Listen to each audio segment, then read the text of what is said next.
Okay, welcome everyone to our presentation tonight on the Portrait of the Graduate, which is part of a new initiative from New York State called New York Inspires. And we'll start out with introductions of who will lead you through this presentation tonight. My name is Chrissy Miga, I'm the Assistant Superintendent for Instruction. I'm Orlando Marrero, Director of STEAM. Welcome.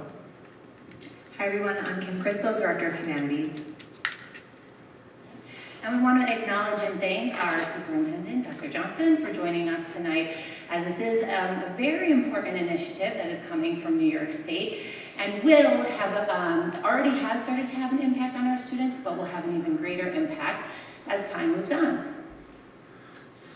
So first, what we're hoping that you can get out of this presentation tonight is to be able to walk away being able to articulate what the 4 transformations of New York Inspires are, and also that you can better understand how those transformations will impact graduation measures and student learning now, but also in the future, because this is a multi-year initiative being rolled out by New York State.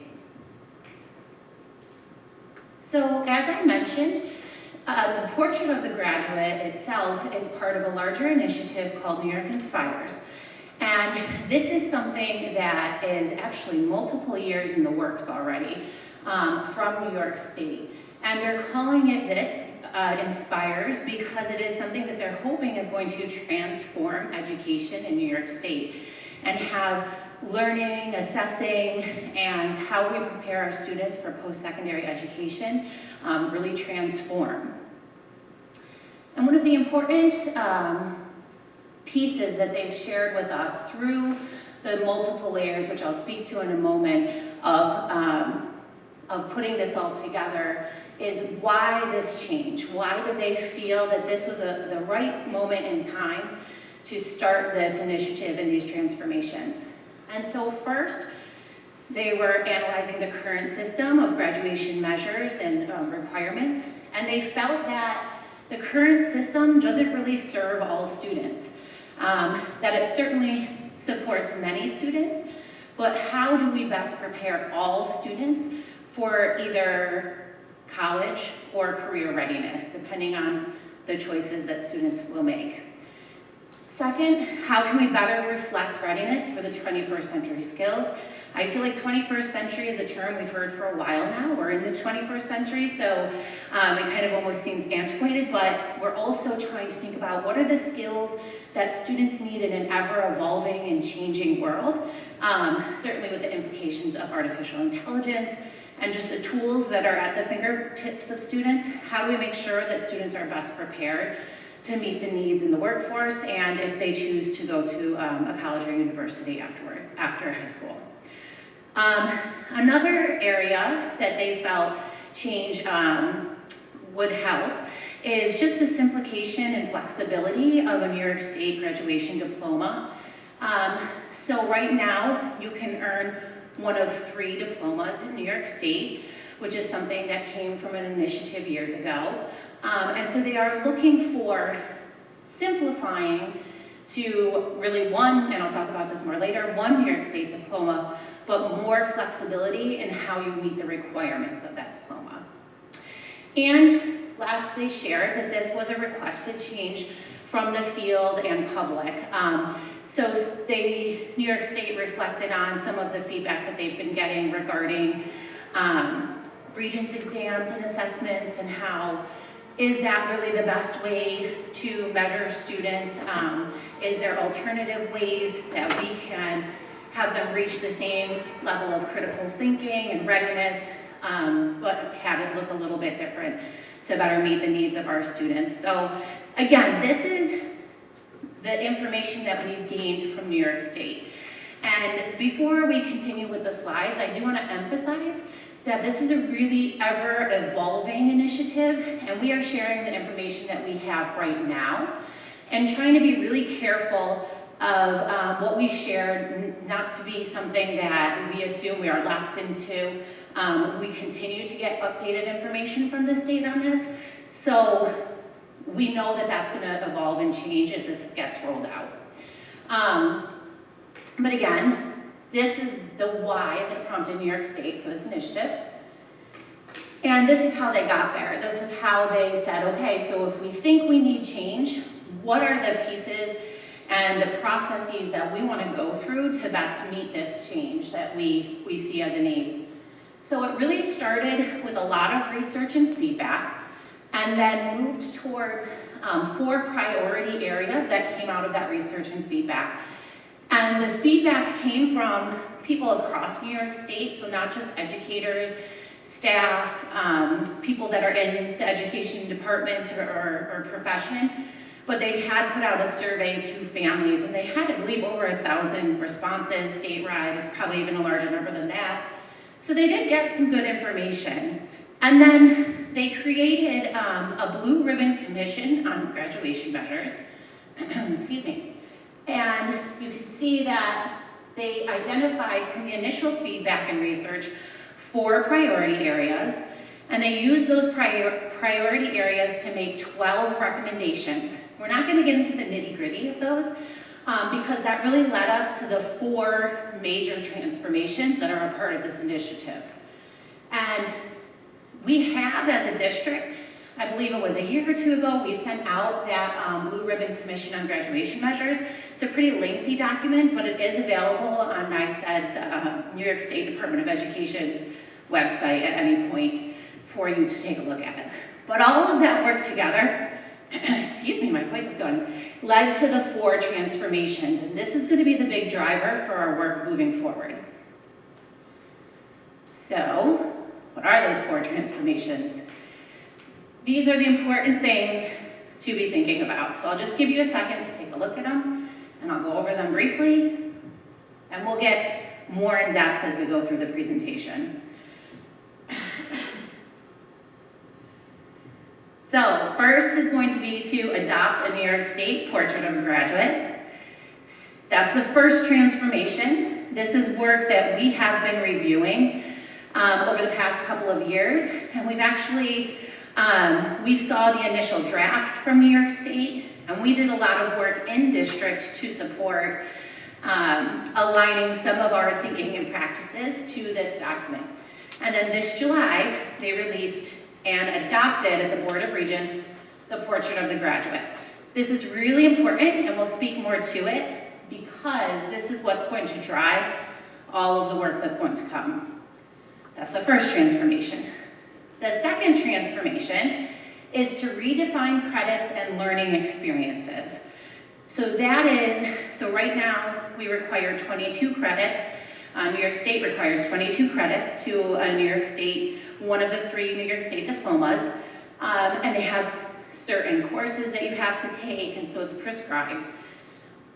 Part of this work, another transformation number 2, is they're going to redefine those learning credits, those credits to graduation, as well as some of the learning experiences they're going to require students to engage in to get the New York State diploma. The third transformation is to sunset the diploma requirements. And so the biggest one tied to that people think of is the Regents assessments. So we'll talk about what that's going to look like. And the last is going to be, so the 4th transformation is to move to 1 New York State high school diploma. So again, right now, you can graduate with a local diploma, a Regents diploma, or a Regents with advanced designation diploma. Moving forward, a few years down the line, so not immediate, there will be 1 New York State diploma, and we'll talk about what that will look like, because there will still be elements of those other diplomas available to students. All right, so this is happening in a 4-phased approach, with P being that planning year, which was actually last school year. So moving forward, and that planning year again, it included a lot of feedback and reaching out to districts to get some input. They released a draft of the Portrait of Graduate, and so they put together the Blue Ribbon Committee, so there's been a lot of planning happening. And we are now in phase 1, which is installation. Excuse me. So this will go through summer 2027, and we'll talk about what's going to happen during this phase. It'll move to phase 2, initial implementation, and then phase 3. So right now, New York State's projected timeline is that we would reach phase 3, which is full implementation of everything we're going to talk about tonight, in fall of 2029. And we will have a slide that will say, okay, so what grades right now will be impacted by that in the fall of 2029? And so if we look at the overall timeline, you can see how this is going to lay out. And we are going to get a little bit deeper into each of these. And actually, can I hand it over to one of my colleagues, just because my voice is really bad? Thank you. Okay, so as you can see, for the planning year, the state set itself a goal to finalize the portrait of a graduate and start to consider what exemptions might be in existence for the diploma, specifically major life events as it pertains to Regents exams. They did finalize the portrait of a graduate, as Chrissy mentioned, and we are now have an official adopted one, which I believe you have in your hands. This school year, we're expecting the state to release what some of those shifts in credit requirements are going to look like. That will phase in 2027. So even though they're going to release those expectations, that's not going to impact next school year, or won't impact until the school year after, to give schools an opportunity to adjust. 26-27, we are going to receive some rubrics and guidance around how to implement the portrait of a graduate. We're going to speak to some of that a little bit later tonight, as well as we're expected to implement certain instructional opportunities for financial literacy and climate education, which we'll also talk about. 27-28 is the first year that we're going to see the one diploma. The diploma assessment requirements will be sunset. So what that means is the assessments, the Regents exams don't necessarily need to be passed to graduate, but they still will be administered similar to the 3-8 exams that we have in New York State. At least that's our expectation. We're also going to have some redefined seals and endorsements, which we'll get into a little bit more later this evening. And we'll have a clearer sense of what some of the portrait of a graduate elements look like with regard to instruction. And then over the next couple of years after that is when we'll really be refining some of those practices and identifying what additional shifts we might need to make in order to ensure we're meeting students' needs and setting them up for great success so that in 2029 we're ready to hit the ground running. So that's the plan from the State Department of Education, and I'm going to hand it back over to Chrissy. Thank you. I think I can get through it now. All right, so like I said, what does this mean for our students? That's why I'm sure we're all here. We want to know, how does this impact my child or children in the district? So again, that was a lot of information shared because through the 4 transformations, there will be a lot of change. But this is who and how things will be impacted. So for our current 11th and 12th graders, and anyone who has graduated previous, current diploma requirements. So like I spoke to the number of credits that you need to earn. They are working towards those, leading to one of those 3 diplomas that I mentioned, okay? The only change that has been instituted that is in alignment to these transformations is that New York State put forth regulation that eligible students can request an exemption to the Regents assessment due to a major life event. So this could be a death in the family, something catastrophic happens, a very severe illness, where the student is unable to attend the Regents in the past. They would still have to find a way to make that up. Now there is a way that you can submit on the student's behalf to the superintendent, and then we report that to New York State. Students that might need an exemption. It's a very few number of students that this actually is applied to, because obviously it's for major life events only. Our cohorts 2024 through 26, so these are our current 10th, 9th, and 8th graders. They will graduate under one diploma, okay? But if you have a student who is in one of those grade levels, they are not necessarily going to be working towards anything different. So right now, they're working towards a certain number of credit requirements, like the 11th and 12th graders are. Our current 10th, 9th, and 8th graders are working towards those same credit requirements. The difference is that they will all receive one New York State diploma if this timeline pans out, right? So again, going back to what I said at the beginning, this is if this timeline sticks from New York State. And they still, though, can be recognized. If you have a 10th grader right now who's working towards advanced designation diploma, that will be recognized as a seal of distinction on their diploma. So they will get a New York State diploma and then a seal. And if you are familiar with, we have something called the Seal of Biliteracy or Seal of Civic Readiness. That's a similar thing that advanced designation will be. And so this is something that's really important though, because these seals and pathways, this is really what New York State is emphasizing is going to be the future of graduation requirements. So again, working towards different credit requirements, but having different pathways of credit requirements leading to that one diploma. And again, those current 10th, 9th, and 8th graders, the other difference for them will be that diploma assessment requirements are decoupled by fall of 2027.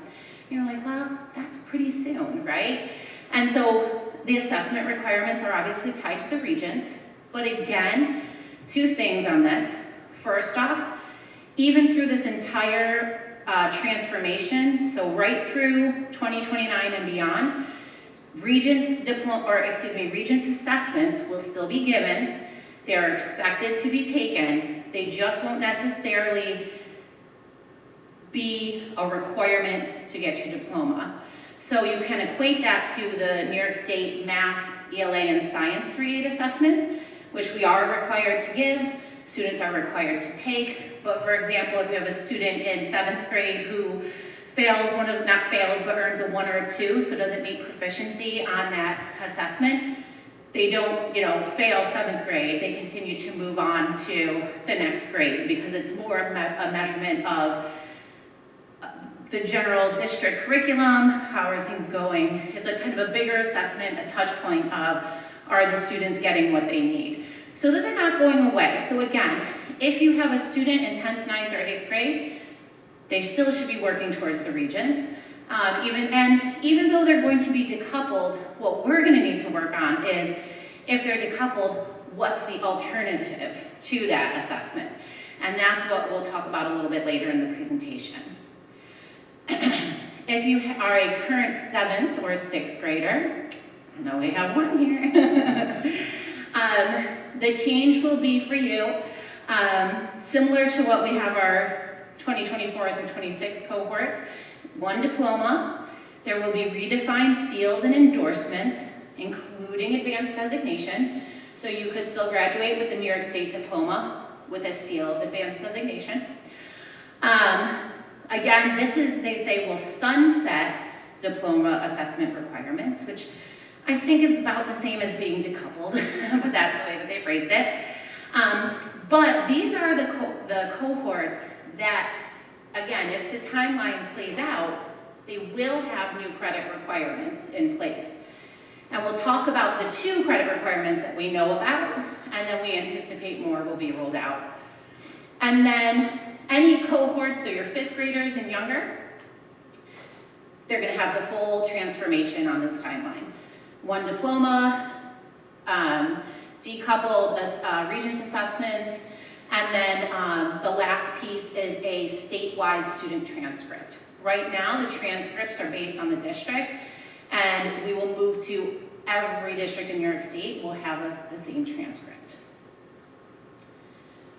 Okay, so we're gonna dig a little bit more deeply now into the first transformation, which is adopting the New York State Portrait of a Graduate.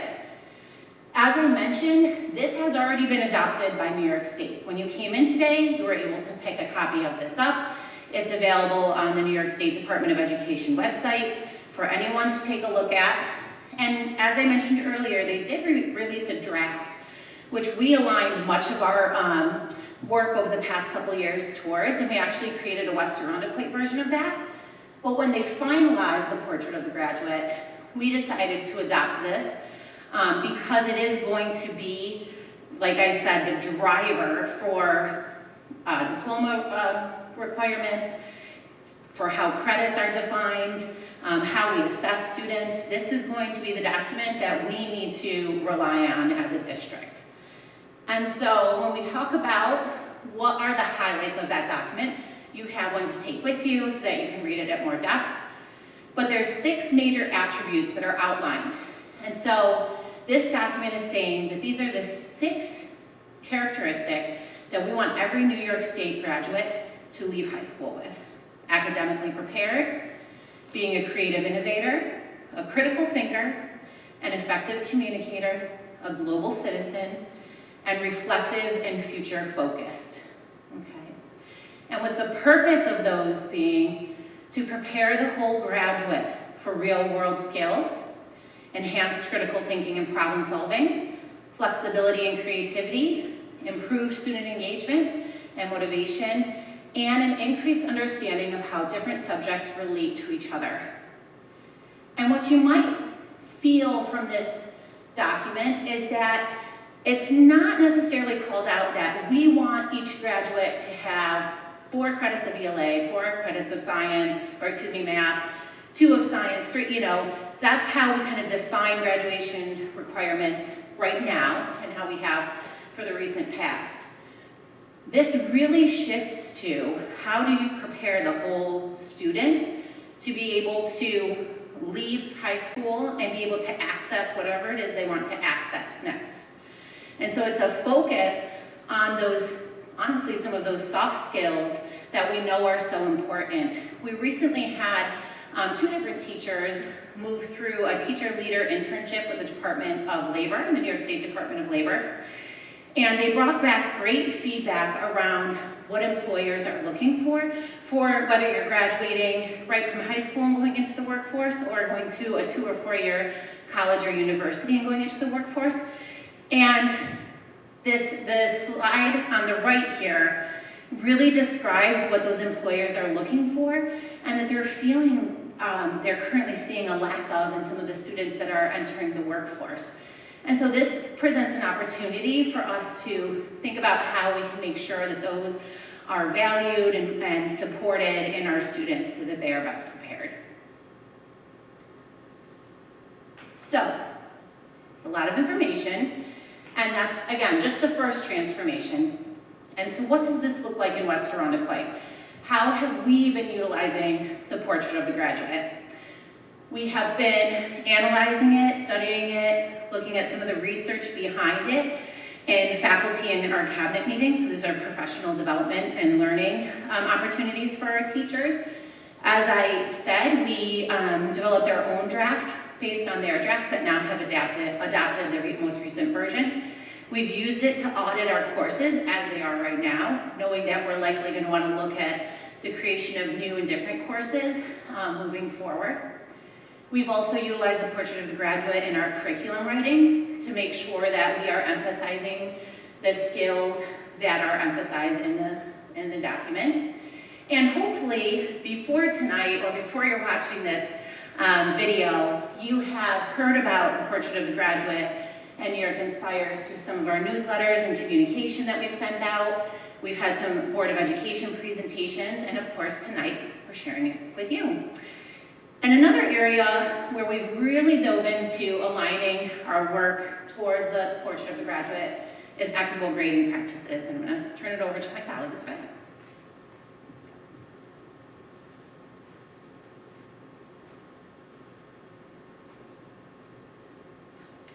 Thank you, Chrissy. And so the equitable grading work is work that has spanned all grade levels pre-K through 12. It's just what it looks like in reality and implementation in each one of those grade level bands is going to be slightly different, but the overall goals are about the same. Right now, our overall goals are essentially to start building capacity around the principles of equitable grading for all of our teachers, and then move into developing very specific guidelines for how to do this in your grade level band. And then develop a long-term plan for staff learning across the district so that these practices just become ingrained in this, sort of like, this is how we evaluate students now. And so here's what it looks like across, here's where we are currently at each one of these grade level bands. So at pre-K through 4, this is actually in full force right now. So we went through a whole process where we essentially revamped the entirety of the report card for pre-K through 4th. The first set of report cards that comes out this trimester will be quite different from what parents were getting before. And so there will be sort of revised indicators that are better aligned to the current New York State standards. Parents can expect to see revised academic performance levels that rate students on a scale of 1 through 4. We've created a very hefty guidance document for teachers that details exactly how to kind of like norm their grading practices so that everybody is consistent across all 6 or 8 K-6 schools, or all the pre-K4 schools. At 5-6, we've revised the actual sort of like grade book structure and practices. We have sort of like new buckets in which we divide what assignments go where, so that the student grade actually reflects how much they've actually learned and sort of like what their demonstration of knowledge is in a way that's consistent across all grade levels. We've also incorporated learning behaviors into our assessment structure using a rubric that's aligned to the portrait of a graduate. So now teachers will actually be spending time having conversations with students about where they are in their development as a creative thinker and innovator, and where they are in sort of like different elements of the portrait of a graduate. And then at 7-12, there are no changes as of yet. We are still sort of like in a working phase where we have established a steering committee for equitable grading practices to explore how we do this work in a 7-12 setting. There's a lot more content areas and a lot more factors to consider at those grade levels, and so we're still sort of like in a working phase as to how to integrate this in a way that's equitably applied.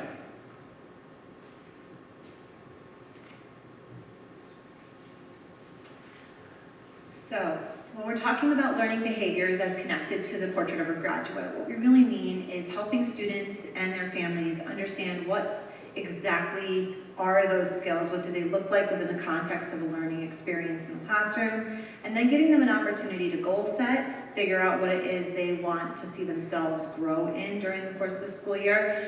And another element of equitable grading is ensuring that what we're communicating through grades is meaningful to the student, to the family. So one of our goals with the rubric is to ensure that when you give a student a participation grade, which is a pretty common practice across grades 5 through 12, it is meaning something consistent from year to year and across teachers, so it's more able to be interpreted and helps students figure out what it is they want to set goals around for the school year. Oh, this is very sensitive. This is our 5th and 6th grade rubric aligned to the portrait of a graduate. This is our first year using it, and we're pretty excited about it because we feel like it's one way to actually bring this to life in the classroom for our students. You'll notice that while we have the attributes listed, the language underneath each attribute has been edited to be interpreted by a 5th and 6th grader. So it's not adult language or teacher language, it's student language. And the way a lot of teachers are using it is giving students the opportunity to identify what is evidence of how they've grown or evidence that they've been successful in any one of those things, and helping them figure out what it is they want to set goals around. It's also not subject specific, but can be applied in every subject that they study. Oh wow, this really is sensitive.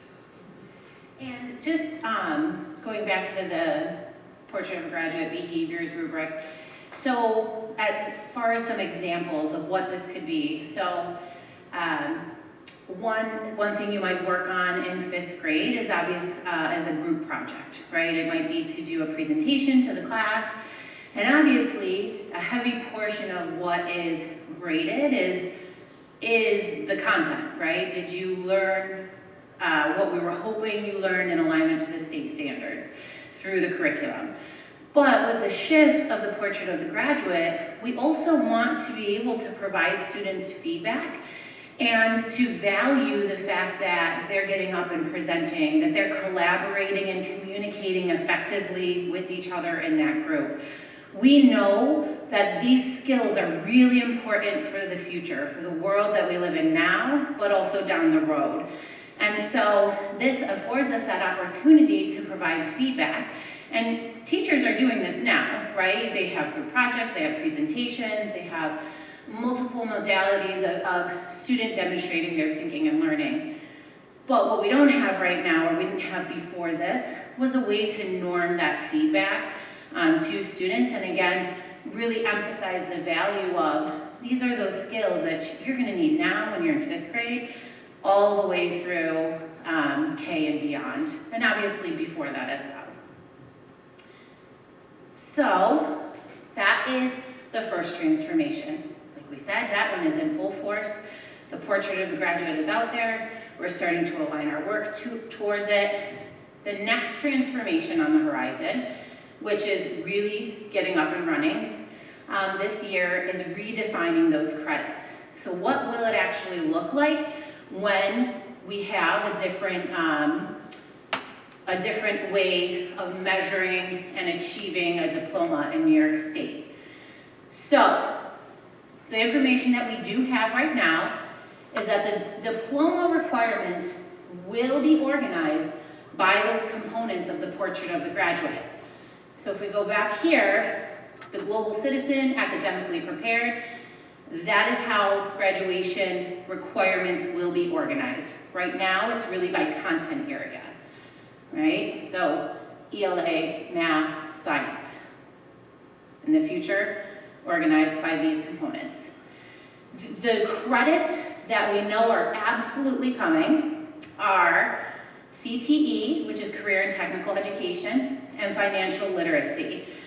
We have had a pretty good idea that financial literacy was coming. We've actually, over the past couple years, been building not only our coursework, but also staffing to support financial literacy for all. And so next school year, we will start to offer, the name of it again, Kim, the course?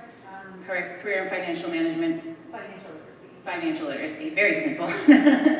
That will be a new credit requirement that a half-year course that we are going to ask that all West Arundequit students graduate with. And that will be starting to offer in 10th grade, but you can take 10th, 11th, or 12th.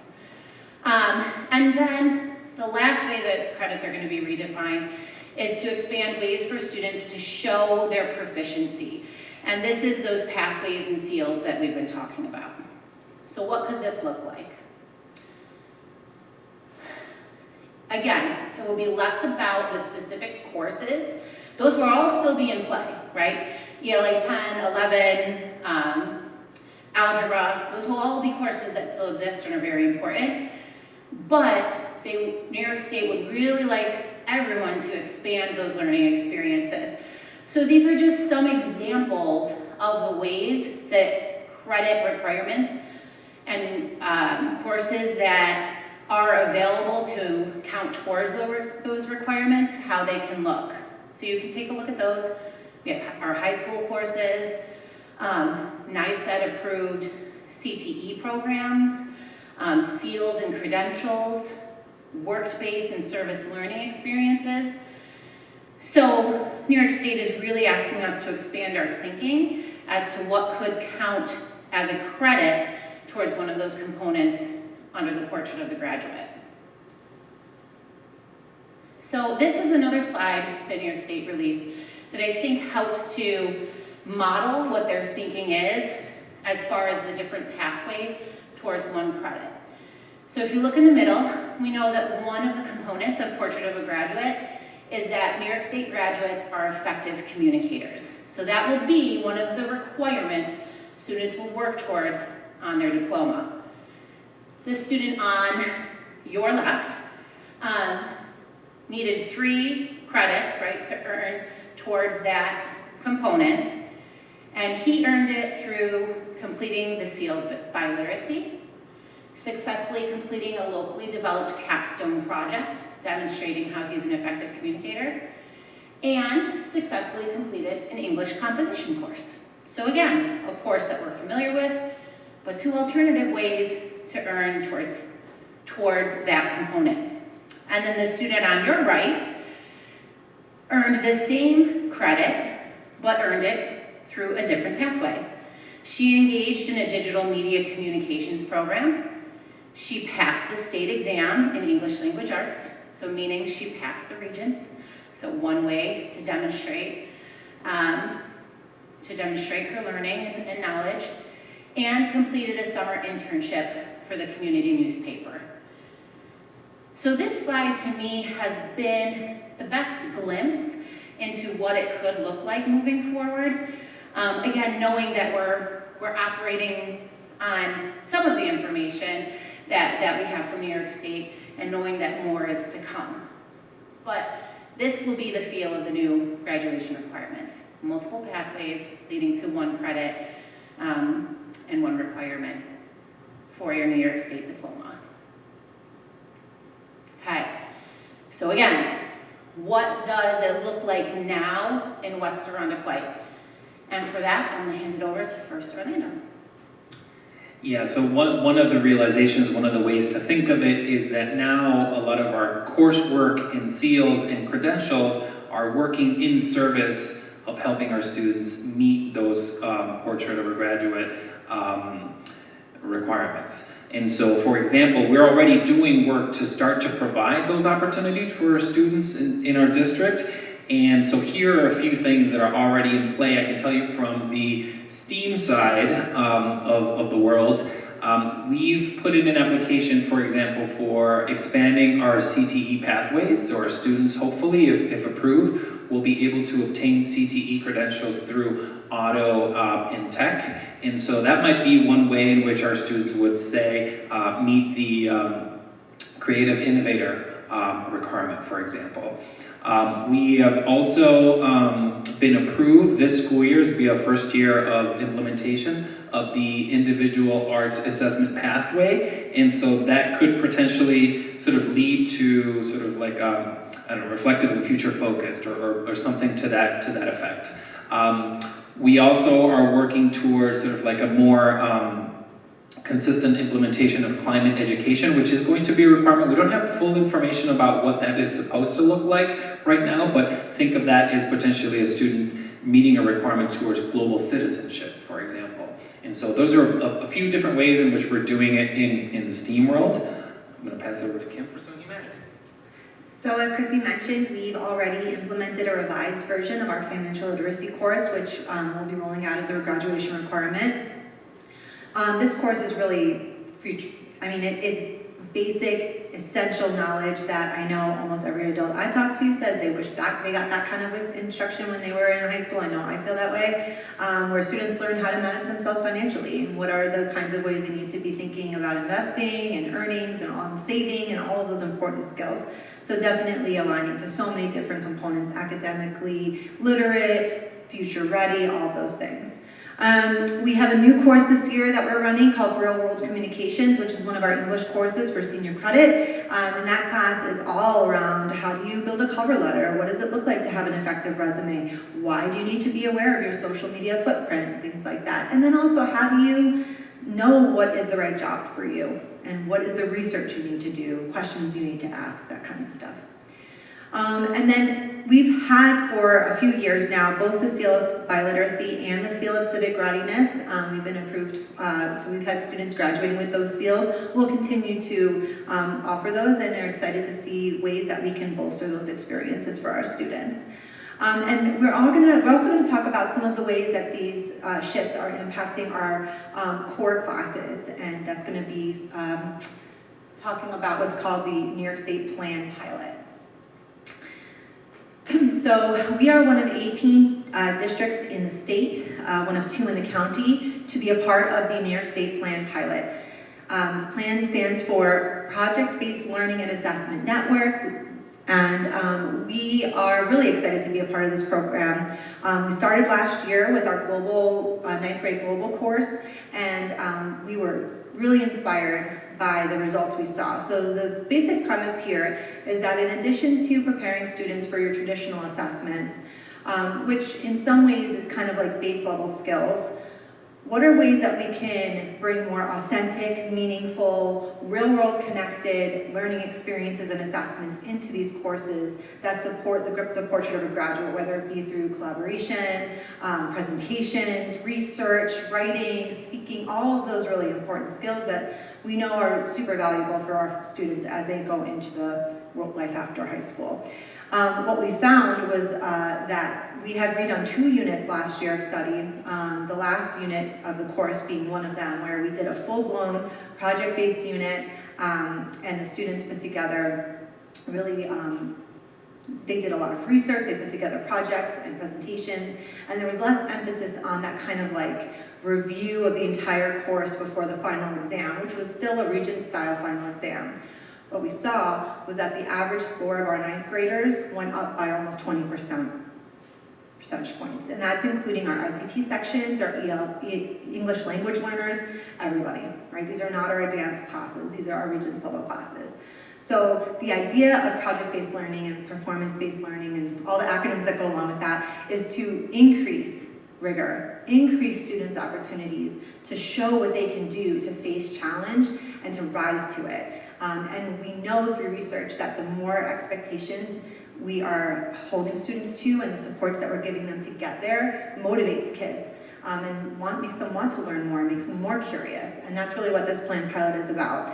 This year we're excited to have expanded our pilot to more courses, including our senior English class of Humanities 12, our senior government class, and our senior economics class, and one of our STEAM classes.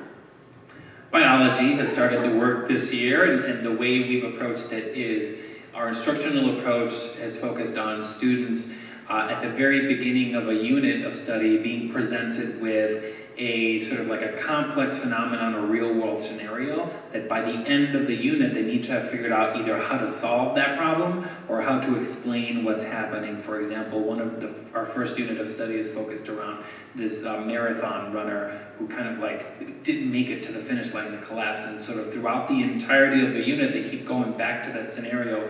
What did that marathon runner do the day before? What did they eat? What happened while they were running? And they sort of like learn important biology concepts along the way, and by the end of it they have to construct an explanation of what happened to this marathon runner, what should they have done to better prepare, and how could we avoid that in the future. Alright, so transformations 3 and 4, we're not going to spend too much time with because honestly we just don't have all of the information yet to share with you. So we await to hear more from New York State as it rolls out. But Transformation 3, this is the transformation that will decouple the Regents assessments from the graduation requirements. And what Kim and Orlando shared around the planned pilot, that's really the direction that the state is going to look at. Again, Regents assessments will still be an available option for students, and it will be an expectation from New York State for us as districts to administer that and students take it. And then the final transformation moves us not only to the one diploma, but to one New York State transcript. And at that point, New York State is hoping that we'll have these seals and endorsements and multiple pathways to support completion of one New York State diploma based on the portrait of the graduate. So those are to come, and I'm sure we'll get many updates leading towards that. And so this was a presentation we also shared with all of our pre-K through 12 staff on our superintendent's conference day. And we went through, so what does this mean for us right now? There's a lot to come, but what should we be thinking about right now? And we'll take you through what that looks like. So if you're a pre-K through 8 educator, really what we would like your focus to be is really becoming as familiar as you can with the portrait of a graduate, in particular if you're in 6 through 6, 7, or not 6, 7, 5 and 6. You're working, that was not on purpose, but it's in there. You're going to be using the Portrait of a Graduate as part of your planning and discussions with your colleagues. And then, especially in your upper level, 5, 6, 7, 8, you're really kind of like working on our curriculum to incorporate more performance-based or project-based opportunities in our curriculum. At the 9-12 level, what we're already doing is expanding our teachers' capacity to design and implement performance-based experiences for our students that are really purposeful, rigorous, and meaningful, and aligned to the Portrait of a Graduate elements that we've been discussing this evening.